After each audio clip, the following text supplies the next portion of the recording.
Your API is useless if it doesn't send a proper response. Front-end, mobile app, Postman, everything depends on how you respond. So in this video, we are going to learn that is response.send, response.json, response.status. So how you send JSON correctly and a professional response structure used in a real API, right? So the question comes here, what is the response object? So after processing a request, the server must send something back, and that something is sent using the response object that is called res, right? Right. So and every API must respond this, otherwise the request will hang, right? So if we look at this, we have written app.get and following by that is basically our by default router, and then we have written request and response, right? When we call this request and we got the header, but if you not send this anything, if you don't send any response, then API everything request will hang, and client will not get to know what actually happened, right? Let's just comment that. So let me just comment this and we'll save this, and when we again fetch this, we are getting everything. It's a and it hangs. It's a processing, please wait, because it is not receiving any response. That is what it is, right? So basically response res.send send a response to the client, and it can send text, HTML, JSON, anything, right? You can write anything inside this, right? You can see this. We have written template literal also, and we have sending the role, active ID, everything. Now we'll save this again and see, without response.send, it give us an error, right? Now we'll send it again and we got the server is running. So basically it ends response.send. Basically what it does, it ends the requests and it's auto detect content type, and it is used for sending a quick response. So you can only send one response per request. That one of the most important things to remember. Now comes there is another thing, that is response.json, right? You can see that we have written here, and we are sending messages created, right? But we can send something. Let me just write it here. We can more like this. Let me just be precise. Yeah, right. Now we are sending JSON. We can write here that is name, and we can say that is array log. We can send anything like this, right? So this is what we have sent. Now let's make a post request. So we are going to say post, and then we will say following slash by this, and when you send this, we got a JSON response. So it basically automatically convert object into JSON, right? We have created an object.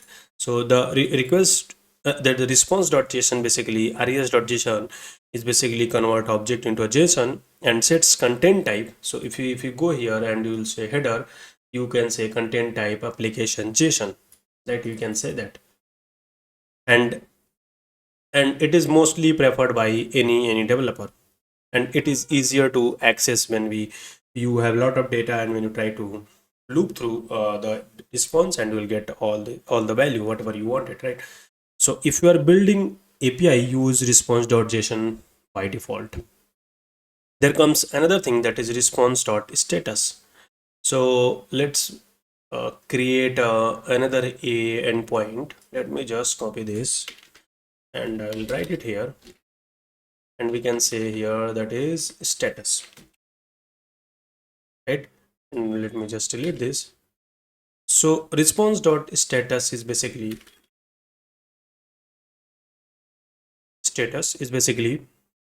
we write like this. So we'll say response.status, and we'll say 200, and we can say dot JSON, and we can say just copy your response. We can say message, right? And we can say this is response JSON. This is status, right? So status codes tell the client what happened with the request, right? It means if something not something happened if you remember our like when I teach about the status code, I told you if you get 200 it means everything is okay, and if it gets we get 201, it's a request is it means it is created. 400 we got bad request, we get 501 that is in server error, right? So it's the best practice to always send correct status code, and front end rely on this, otherwise user will not get to know like what happened.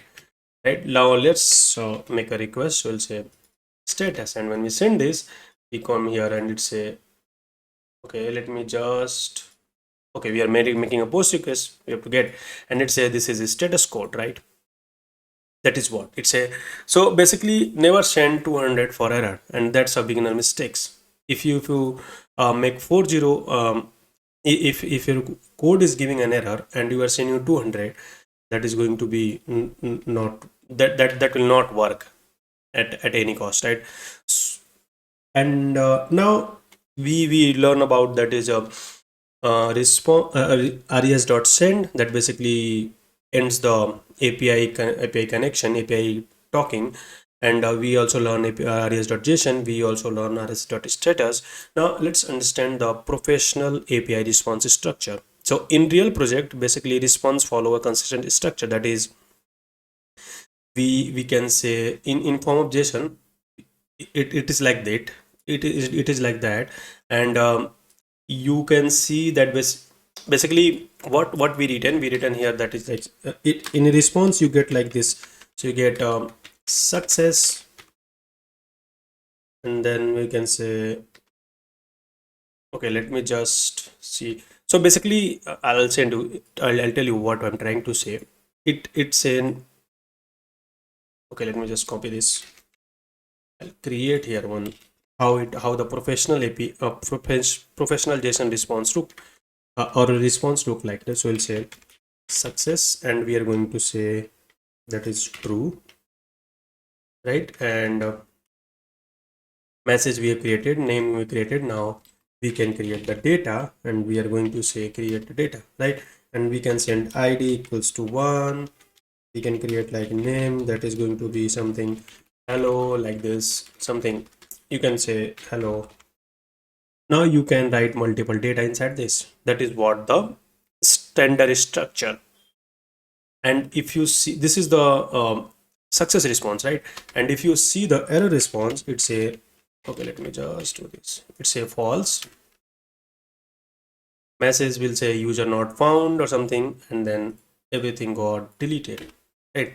You will get error like this, right? So the benefit of this, it basically easy front end handling, debugging, and clean API. So now let's understand the difference between the res.send and res.json. So res.send basically used for text and quick response, and res.json basically we use for the API response, and both work, but professional prefer response.json for API. Right, and that's it for this video. So what we learned today, we learned how the response object work, right? And we see when to use res send, when to use res json, and when to use res status code, right? And that's it for this video. So in the next video, we are going to understand the we will understand the some HTTP status code in depth, which code to use when and why, right? So if you like this video, don't forget to subscribe the channel, and yeah, and we'll see you to the next one. Thank you.